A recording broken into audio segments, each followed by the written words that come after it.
What is happening, everybody? Welcome to another UFC breakdown collab. It's myself and Brady from DFS By The Numbers, and subscribe to both of our channels over the Stochastic DFS channel as well as Brady's channel. Like this video, subscribe to, like I said, both of our channels. We're going to be breaking down UFC 299. We've been doing this video every Wednesday. Unfortunately, didn't record last week, not really because of either our faults, but there's just really weird pricing with DraftKings, and they didn't have the slate, all the pricing up until Wednesday afternoon, and Brady and I's schedule just didn't work after that. But we're back here for UFC 299, and I'm really looking forward to this card. It's one of the better pay-per-views we've seen in quite some time, so looking forward to it. I know Brady is as well because we were talking about it right before here. So, Brady, starting, we'll talk about the main event, but also the card, this one versus UFC 300. Gun to your head, if you could only watch one, which would you pick? Man, gun to my head. I'm gonna say 300 just because I'm planning on going. Oh, okay. So I'm gonna say 300, but it's close. I mean, flip a coin on either. I think both cards are very good. I know a lot of people are talking crap about UFC 300. I mean, it's a good card. It's a really good card, and as is this one. I think this card 299 is one of the better cards in a very long time. I'll say that. But also, part of the reason people are crapping on UFC 300 is not if it was UFC 301 and that was the card, people would be like, oh, this is a banger of a card. But people looked at UFC 300 and they were expecting the main event to be like Thor versus Poseidon or something ridiculous, but which partially was Dana's fault because he had built it up where he's like, I'm going to have a main event that you guys didn't see coming. And then it was Pereira versus Hill, which is a good fight, but it was built up as if it was going to be something, out of this world that we didn't expect. So I'm really looking forward to this card, looking forward to that one. And we'll start by breaking down the main event, which honestly is one of the only fights on this card that I'm not super looking forward to. I like Vera and OMalley individually, but I am a little bit concerned how they're going to match up stylistically with Cheeto typically getting off to slow starts. And then also OMalley potentially maybe being able to just stay at range and pick them apart. But from a DFS standpoint, how are you going to approach the Cheeto OMalley main event? Yeah, I'm still trying to figure it out because I feel like there's a case to be made in terms of fading OMalley for a bunch of reasons. The first reason is he's going to be extremely popular. He has some of the best star power on the entire slate. A lot of people are going to be watching this card because of Sean O'Malley. So probably one of the more popular plays of the card. He's expensive at 9,200. So for an ownership perspective, if you do fade O'Malley, you're probably fading almost half the field. So I don't hate that. And then, like you said, I kind of have concerns about the upside of Sean O'Malley. I do like him to win. I'm picking him to win. I'm picking him to win by decision. But yeah, this fight could be a little lackluster because Sean O'Malley's not going to want to go out there and go all out. He's not going to go out there and brawl with Marlon Vera. He's going to have to really pick his shots. And yeah, Marlon Vera is a guy that's going to slow the fight down, especially early on. It could take a little bit for this fight to get going, third, fourth, fifth round, up until the fight actually starts happening. And I can see a scenario where Sean O'Malley is kind of just picking apart Marlon Vera across 25 minutes, not having to do a ton. I don't see any wrestling upside, obviously, for O'Malley. I don't really see much finishing upside for O'Malley as well. I know a lot of people think he's knocking out Marlon Vera, going to be the first one to do it. I'm not so sure. Marlon Vera, 32 fights. This guy's never even been knocked down. I don't think I can recall Marlon Vera even being hurt. I mean, this guy's just next level durable. So in a 25-minute decision where O'Malley is going to be probably outstriking Vera, I'm not sure where the upside really is. And we have 13 other fights this week, guys with finishing upside, guys with wrestling, and I'm not sure O'Malley really brings that to the table. So I'm not sure if I'm going to outright fade O'Malley yet. It's something I've thought about. But yeah, I mean, my preferred play is going to be Marlon Vera at 7,000. He's extremely cheap. He has 25 minutes to work with. I think as a cash play, it's Marlon Vera is as good as you get because you're going to get toughness, durability, probably 25 minutes, maybe some big moments, maybe a knockdown. This guy's a lot of power. So yeah, my preferred play is going to be Marlon Vera here at 7,000.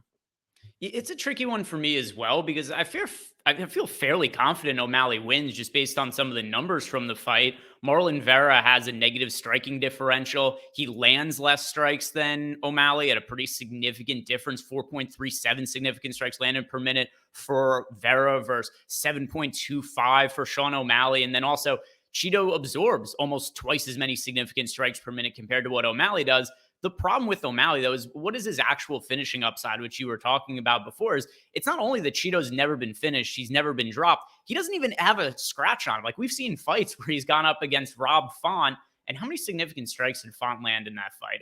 A million. 271 significant strikes Rob Font landed. there was not a mark on Cheeto at the end of the fight. It's crazy. Part of it is because he's very defensively sound. He rolls well with punches, so it's not like he takes all of them all that flush, but he just takes damage extremely well, which makes it hard for me to think that O'Malley is going to finish him. If there is a finish in the fight, I think it's probably a little bit more likely to come from the Cheeto Vera side. I do think this is a fight I'm probably going to be underweight to. And obviously, it's nice that it's a 5-round fight. I'm almost always close to all in on 5-round main events, but we've got another 5-round fight that you and I might be breaking down here soon as well, if it's one that we're interested in, which I think we're certainly going to be. So it's a fight that I'm going to pick O'Malley to win. My preferred DFS play is Vera, just because a Vera win, he's guaranteed to be in the optimal lineup. An O'Malley win is maybe he's in the optimal lineup, maybe he isn't. So picking O'Malley to win by decision like you, my preferred play is also going to be Marlon Cheeto Vera. As far as a high priced fighter that you're targeting on this slate, where are you looking? You're going to look at the co-main event with Benoit Saint-Denis because that is a 5-round fighter. Is there a different pay-up option you're targeting for this slate? Yeah, I think Saint Denis a great play. We could talk more about that fight in a bit, but for me, it's going to be a guy that I think has not only first round upside, and it's not often I say this, but I literally think he has 60-second knockout upside, and that's Rebellis Despain, 9,300. You can watch this guy's entire career in less than 5 minutes. He has multiple finishes, literally under like 15 seconds. And yeah, he has a ton of power. This guy is just a freak. 87-inch reach for Despain. The guy is 6'7". Josh Parisian's a big dude, and he's gonna be towering over, Josh Parisian. And in theory, maybe Josh Parisian does have some upside here if he was to get this fight down to the mat. But I have a feeling Josh Parisian's going to go out there and stand and strike with Despain at distance. And if he does that, he's probably getting knocked out. And like I said, potentially even in 60 seconds. So Despain, he's 9,300. He's expensive, but he's not even the most expensive guy on the slate. You have Almabayev, who's more expensive. I don't mind. And then you have Gamrot, who's 9,400. But Despain's a guy who brings first round upside. Like I was looking at his first round prop on BetOnline Sportsbook, and it was like something crazy, like minus 175. I think even got bet down to like minus 230, something like that. And his money line's like minus 275. So that tells you everything you need to know. If this guy wins, it is going to be in the first round. And I think it could even come in that 60 seconds, get that 60-second bonus as well.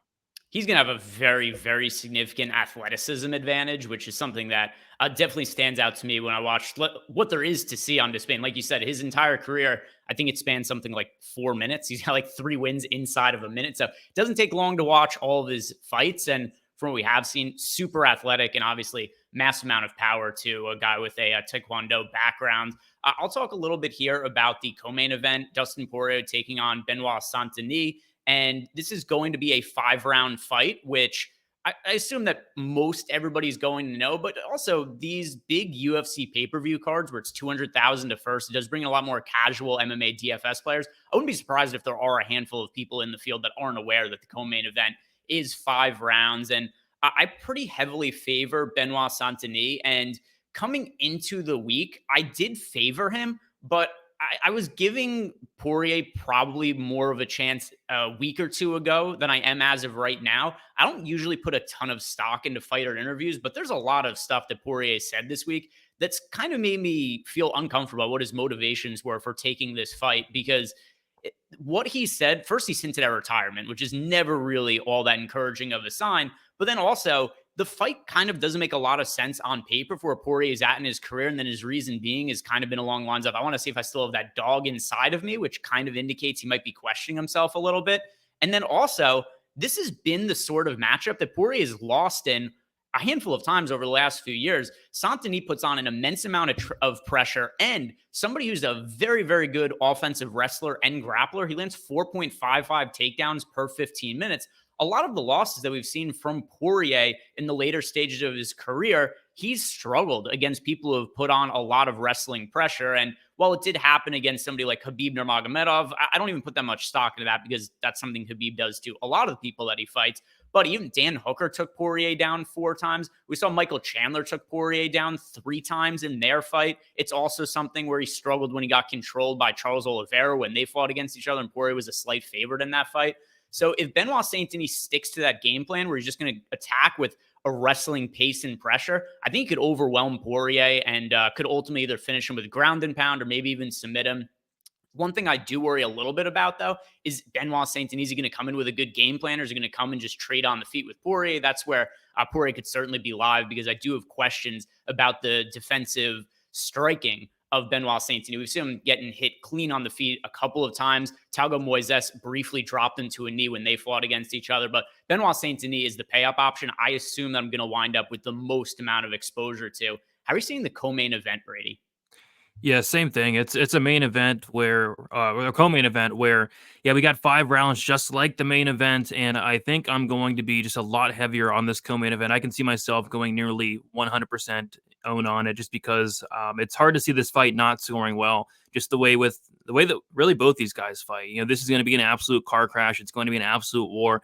I'm on the Benoit Saint Denis side myself. He's 8,900, not too expensive. There's 1, 2, 3, 4, 5, I think 6 guys more expensive than him. And then as far as, Dustin Poirier, yeah, he's definitely a live dog. If he is coming in here 100% motivated, ready to go, maybe he does go out there and knock out Saint Denis. But yeah, I like the wrestling and the grappling of Saint Denis, the finish upside, the durability. He's younger at this point. So yeah, a lot of reasons leading me to be on the Benoit Saint Denis side this week. So I think he's going to be probably my highest owned fighter this week. I think it's pretty close between him and, like I said, Despain. Yeah, I'm going to be 100% on this fight, because if Saint Denis wins, I assume it's going to come with wrestling and grappling. And then if Poirier wins, I mean, every single Poirier fight typically scores well. So really good fight to target. I'm going to be leaning more towards the Saint Denis side, which I assume the field is going to be as well. And then if we talk about the mid-range, there are a lot of good fights to target in the mid-range here, Brady. And I'm going to start by talking about Ion Cutelaba. And the reason being is that he is somebody who, for DraftKings purposes, just gold, because he either wins in the first round, puts up a big score, or he doesn't win in the first round, totally gasses out, and then typically gets finished in like the second or third round. And then taking on Felipe Lins, who's an older fighter now. He is 38, nearly 39 years old, Felipe Lins, and also doesn't really have the most output. He does have a 100% takedown defense to this point in his UFC career, but he hasn't fought the most lethal offensive wrestler. So I don't know how telling that number is, but he only lands 3.59 significant strikes per minute, typically doesn't wrestle all that much. I don't know if he's going to be able to withhold the early pace and pressure that Cutelaba puts on. And then if he does happen to stay alive past the first 5 minutes, I think he probably finishes Cutelaba in the second round. So I think it's another really good fight to target in the mid-range, and my preferred side is Cutelaba. I'm going to pick him to win by first round finish. Anything standing out to you in the mid-range? Yeah, that Cutelaba fight is a fight that I think may go kind of under the radar. I don't hear a ton of people talking about it, and it's a fight that it's kind of ugly. Like, I don't trust either Cutelaba or Lins, but I think it scores very well. So I'm going to be very heavily invested in that one. But the fight I do like here is going to be that Curtis Blades Jailton Almeida fight, and Jailton Almeida 8,000 I think is my preferred play. But I have a feeling whoever wins this fight's going to look minus 1,000. Either Curtis Blades it is able to stuff the takedowns, keeps it on the feet, and knocks out Jailton Almeida, or I have a feeling if Jailton Almeida gets on top of Curtis Blades, it could get bad very quickly. You know, Curtis Blades, we know him for his offensive wrestling, but defensively, we've never really seen him, taken down. Outside of like Cody East back in 2016, Alexander Volkov took him down once, but other than that, nobody's, really tried to take this guy down. And Almeida's a guy that you watch any one of his fights, he's going out there and he's shooting takedowns within the first 15 to 20 seconds. And yes, he's undersized for heavyweight, but he's going out there and picking up 265-pound men like Jairzinho Rosenstruck, like Parker Porter, like Derek Lewis, like it's nothing. This guy is so physically strong. And yes, Curtis Blades on paper is the better wrestler, but Jailton's just going to have a significant advantage in the BJJ. So if Jailton can get on top, I think he can make it look easy. But if it turns out Blades is able to stuff these takedowns, keeps it on the feet, or even takes down Jailton and gets on top of him, can potentially pound him out. I just think the winner looks like a massive fave here and scores very well. And 8,200 for Blades, 8,000 for Almeida. I think the winner scores pretty well here. And I personally lean Almeida, like I said, at 8,000. I think he has a ton of upside. I think there's some potential recency bias because, these guys were supposed to fight not too long ago, and I think Almeida was around like minus 200. So I think people are really low on Almeida after that Derek Lewis performance, which, was it a terrible fight? Yes, but he did go out there in 50-45, 50-44 Lewis. So I like Almeida, but I like this fight overall. Yeah, I like the fight as well. I prefer the blade side a little bit, but it's still one that I think makes a lot of sense for tournament purposes. And like you said, it's one where if Almeida is able to land takedowns, I think he probably submits Curtis Blades. We haven't seen Curtis Blades on his back. It stands to reason with him with a wrestling background. Probably isn't all that great off his back. And also, most heavyweights aren't great off their back once they end up getting to that position. But with the wrestling background of Blades, I do slightly favor him to defend the takedowns. And then if that does happen, I think he's live to knock out Jailton Almeida, who I don't think Almeida has terrible striking, but he's clearly uncomfortable striking because he looks to wrestle immediately in every fight that we've seen him in so far. So I'd be interested to see Blades stuff takedowns and kind of see what Almeida looks like on the feet. But really good fight to target in the heavyweight division. So I agree with you on that. Good one to get to in the mid range. As far as cheap fighters go, there's no real punts that are like super cheap I like, but there are some 7K fighters that I am liking for this slate, and even that are standing out to you above the other ones, Brady. Not entirely. Like, I think there's a lot of underdogs that kind of stick out, but not really one that really sticks out. Like, I think in terms of a dart throw, I think Josh Parisian, like if he gets a takedown, he's probably finishing Despain. I think we talked about Marlon Vera at 7K. I think another dart throw could potentially be like Joanne Wood 7,200 if she actually shows up and stuffs the takedowns. We talked a little bit about the Dustin Poirier Santoni fight. I think Dustin Poirier is in play. I guess the one that I'd be most excited about would be maybe Gilbert Burns, 7,600. And I'm actually picking JDM, but just like the Linz Kudalaba fight, just like the Blades Almeida fight, this is another fight in that mid range that I really want to target this week because it seems like a really binary fight where if Gilbert Burns gets Jack Della Maddalena down, like he could sub him. We've seen Jack put into so many bad spots on the mat in pretty much every single one of his fights. And credit to Jack, he's able to fight out of those bad positions every single time. But against Gilbert Burns, it's a whole different other animal. And the Gilbert Burns is going to be the best grappler that Jack Della's faced ever, and by a mile. It's not even close. So in terms of an underdog that's pretty cheap, like Gilbert Burns 7,600, although I am picking Jack to win by knockout, I feel like this fight's kind of more 50-50. So don't mind some Burns, but like I said, I think there's a lot of underdogs sticking out, but kind of nothing I really love this week. It's Gilbert Burns for me as well. The fight that really stands out to me is the JDM fight against Basil Hafez, which I'm putting up here on screen right now. And Hafez's takedown accuracy wasn't great in that fight. He shot 20 times, ended up getting 3 takedowns. I think he took that fight on 4 or 5 days' notice, though, if I remember correctly. But what's really concerning to me about Jack Della Maddalena in that fight is going up against Basil Hafez. When he did get taken down, he did struggle to get up. He was able to defend himself to where he wasn't really allowing Hafez to mount a lot of offense. There weren't that many too precarious situations for JDM. But if Basil Hafez was able to get 7 minutes of control time in a 15-minute fight, it doesn't really bode all that well for what it would look like for JDM if Gilbert Burns takes him down. Because if Gilbert Burns gets top position, I think he probably submits him if he's able to land takedowns. The question is he able to do that before getting knocked out? That remains to be seen. I think it's a very close fight, but these fights, striker versus grappler, almost always score well on DraftKings because I think the most likely outcome is either Gilbert Burns wins by submission or JDM ends up winning by knockout. So really good fight to target. Just because there aren't that many fighters to like in the 7K range, I'm going to go with Gilbert Burns because I do know that in a win, he's going to likely score very well on DraftKings. Anything else you want to add from this card, Brady? No, I think we covered it. We talked about the main event. We talked about the co-main event, which me and you seem to be very, very high on. And yeah, I think we touched on pretty much everything. It's one of those cards where, I think it's pretty obvious which fights you want to target, and then it's pretty obvious which fights you kind of want to stay away from. So 14 fights to work with. It should be a fun slate, and yeah, I'm looking forward to it.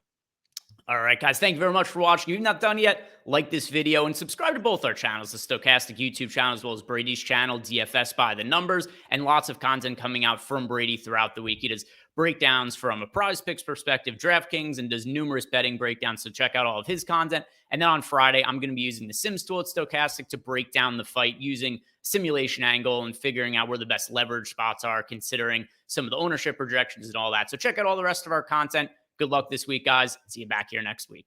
See you.